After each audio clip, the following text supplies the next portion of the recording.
किसान को उसका पूरा पैसा देना चाहिए। जिस किसान ने बेच दी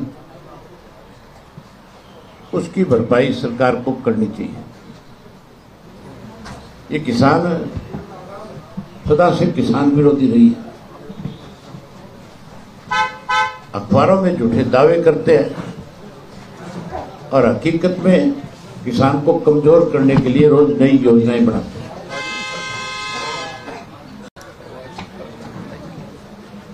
जहां सरसों की फसल सरकार को खरीदनी चाहिए, वहीं आज आपको विशेष रूप से इसलिए आमंत्रित किया है, मेरे से भी पहले से इंडियन नेशनल लोकदल पार्टी को जब पार्टी का स्थापना हुई थी उस वक्त से पार्टी के संगठन को मजबूत करने में चौधरी देवीलाल के साथ भी और चौधरी ओम प्रकाश चौटाला जी के साथ भी, जिन्होंने लंबे समय तक संगठन को मजबूत बनाने में अपनी जिम्मेवारी निभाई, पीछे किसी कारणवश कुछ समय के लिए राजनीतिक तौर पे जिस तरह के हालात प्रदेश के रहे, देश के रहे, उनको देखते हुए राजनीति से उब चुके थे। लेकिन इंडियन नेशनल लोकदल पार्टी के प्रति सदा उनका लगाव रहा। हमेशा पार्टी को जब भी मेरी मुलाकात हुई, चौटाला साहब की माजरा जी से मुलाकात हुई, उन्होंने खुल करके कहा कि मेरी इच्छा है कि पार्टी फिर शिखर पे पहुंचे। आज फिर सक्रिय रूप से पार्टी की जिम्मेवारी, पार्टी को संभालने के लिए आज फिर हमें आशीर्वाद देने के लिए आए हैं। हम सब इनका बहुत स्वागत करते हैं, अभिनंदन करते हैं। और वहीं चौटाला साहब से कल मेरी मुलाकात हुई, उससे पहले हम सब संगठन के साथियों ने आपस में बैठ करके विचार विमर्श किया। मैं माजरा जी से, मेरे बाई इलेक्शन में भी माजरा जी ने मेरी खुल करके मदद करी थी। चौधरी देवीलाल जी की जयंती के ऊपर भी हमने जब इनको इनवाइट किया तो ना केवल ये आए बल्कि कैथल की रैली की सारी देख रेख इनकी निगाह में हुई थी। और हम सब साथियों ने जब बैठ करके आपस में विचार विमर्श किया तो सबकी एक इच्छा थी, हमारी नहीं बल्कि पार्टी के, हमारे पूरे प्रदेश के जितने भी कार्यकर्ता और पदाधिकारी हैं, उन सब की एक इच्छा थी कि माजरा जी को फिर से बड़ी जिम्मेवारी पार्टी में सौंपी जाए ताकि संगठन को और ज्यादा मजबूती से आगे बढ़ाया जाए। आज सबने एक फैसला लिया है और फैसले से चौटाला साहब को हमने अवगत कराया। उनकी भी जाती इच्छा थी कि पार्टी के प्रदेश की कमान अब माजरा जी को सौंपी जाए। आज जहां हम इनका स्वागत करते हैं, अभिनंदन करते हैं, वहीं हम सब इनके नेतृत्व में पार्टी के संगठन को मजबूत करने के लिए काम करेंगे। बाकी सारी बातें तो माजरा जी सब हम आपसे कहेंगे। मैं ये नहीं कहूंगा कि कोई इनकी घर वापसी है कि आज ये पार्टी में नए सिरे से शामिल हुए। ये हमेशा पार्टी के साथ रहे। थोड़े दिन निष्क्रिय हो गए थे, अब फिर बहुत सक्रिय होकर के काम करेंगे। अब फिर से इस सारी बात को अच्छे ढंग से निभाएंगे। बाकी बात, चौटाला साहब जब कभी भी प्रेस के साथी उनसे मिलते थे, हमेशा एक बात खुल करके कहते थे कि ये सरकार जाएगी। और आज इस किस्म के हालात हैं कि सरकार लोकसभा के चुनाव के चलते चलते भी टूट सकती है। जिस तरह से कल मंत्रिमंडल का गठन हुआ है, उससे नाराजगी बहुत बड़ी है लोगों में। सत्ता के साथ जुड़े हुए जो लोग हैं, वो परेशान है।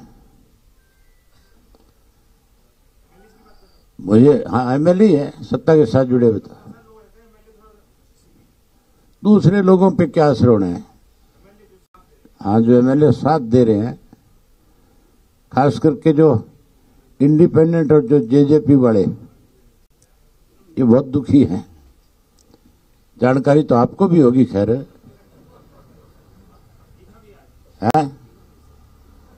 यानी मेरे से ज्यादा जानकारी होगी, लेकिन कुछ जानकारियां मेरे पास भी आई है। जो पार्टी का सबसे मजबूत आधार है, वो सबसे ज्यादा खपा है। विज साहब के चेहरे की जो हंसी है, उससे लगता नहीं आपको कि वो एक दिन भी सरकार को बर्दाश्त नहीं करना चाहते। कोई ऐसा मौका आया तो मुझे लगता है सबसे पहली मोहर उन्हीं की लगेगी। सरकार तो है ही नहीं। सरकार तो अगर होती तो फिर मुख्यमंत्री का पहले दिन यह बयान आना चाहिए था कि मैं कानून व्यवस्था ठीक करूंगा। फिर तो किसान की फसल की एमएसपी पे खरीद शुरू हो जानी चाहिए थी।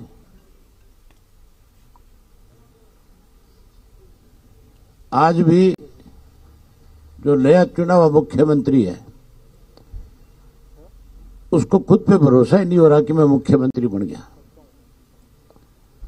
इससे ज्यादा और क्या प्रोटोकॉल टूटेंगे और पद की गरिमा को कम किया जाएगा। भूतपूर्व मुख्यमंत्री का नाम तो ऊपर लिखा जाता है और उसका नीचे लिखा जाता है। कोई भूतपूर्व राष्ट्रपति हो, कोई भूतपूर्व प्रधानमंत्री हो, तब तो मान सकते हैं, या फिर किसी पार्टी का संयोजक हो, तब मानी जा सकती है। किस तरह से आज भी जो है हमारा मुख्यमंत्री भूतपूर्व मुख्यमंत्री को मुख्यमंत्री कह के संबोधित कर रहा है। उसको इस बात का डर है कि कहीं इसको मुख्यमंत्री कहना बंद कर दिया तो तेरी कुर्सी ना चली जाए। आज आप सब लोग आए हो, आपका स्वागत है। एक बात कहना चाहूंगा, कुछ लोग मेरे कुरुक्षेत्र में उम्मीदवार बनाने के बाद मुझे कईयों को बहुत दिक्कत आ रही है। सुशील गुप्ता जी का कल एक बयान छपा था। उन्होंने अपने बयान में ये कहा कि अभय सिंह चौटाला को कुरुक्षेत्र से नहीं लड़ना चाहिए, वो बाहरी व्यक्ति है। छाछ तो बोले सो बोले, छाजनी भी बोलने लगी। गुप्ता जी शायद भूल गए बेचारे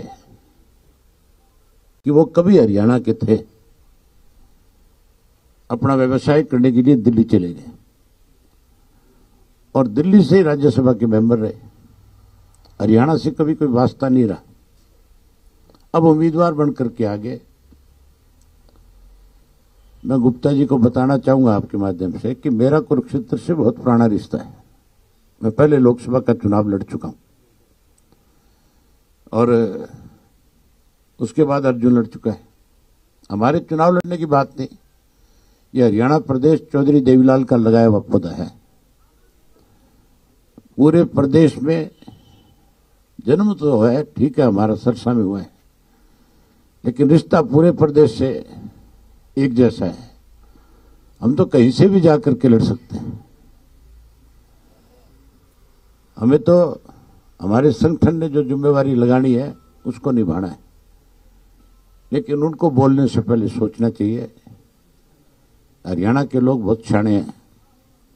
एसवाईएल का सबसे बड़ा विरोध अगर किसी ने किया तो आप पार्टी ने किया, और गुप्ता जी आप पार्टी का उम्मीदवार बनकर के आए। जैसे दिल्ली से आए वैसे दिल्ली चला जाएगा।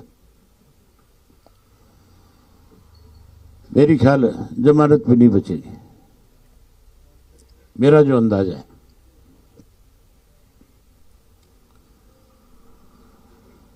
और कोई आपकी तरफ से कोई क्वेश्चन है तो बताओ।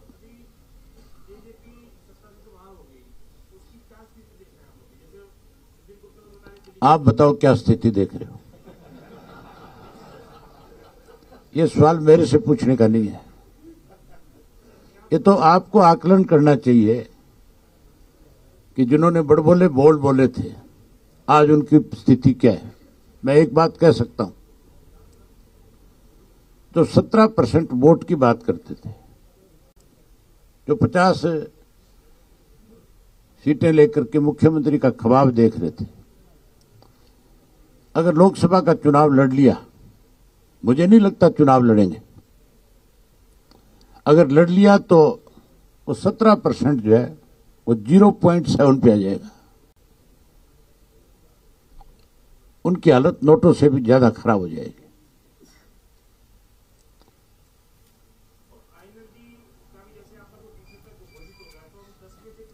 आप मुझे एक चीज बताओ, मेरे नाम की घोषणा के बाद सबको परेशानी हो रही है कि नहीं हो रही है?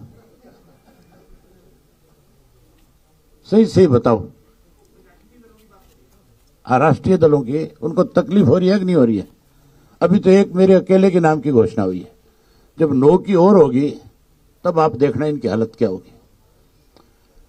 हम औरों की तरह झूठे दावे नहीं करते, ना हमने राजनीति में कभी झूठ का सहारा लिया। जो चीज कर सकते हैं खुल करके लोगों के सामने रखी कि हम ये करेंगे, और जो नहीं कर सके उसके लिए लोगों से कहा कि हमारे बस की नहीं है। लोकसभा के चुनाव के जब नतीजे आएंगे तो बहुत चौंकाने वाले होंगे, बहुत हैरानी वाले होंगे। मैं खुल के कह सकता हूं कि हम बहुत अच्छी पोजीशन में रहेंगे।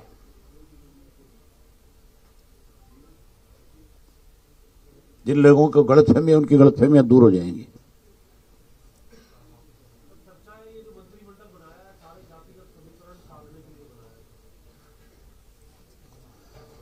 जातिगत समीकरण तो इससे सदेंगे कि नहीं सदेंगे, पर कईयों की रान तो कट गई। जो कहीं ना कहीं मुख्यमंत्री को लगते थे कि ये तेरी कमांड में ठीक से काम नहीं कर रहे, उनको साइडलाइन कर दिया कि नहीं कर दिया?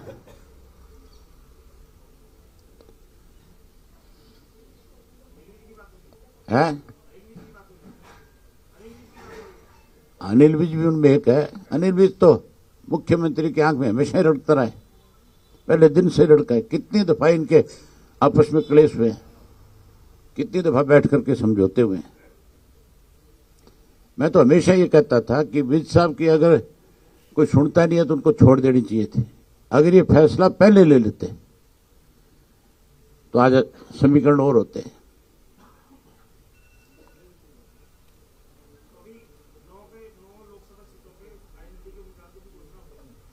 करेंगे हम 10 की 10 सीटें लड़ेंगे।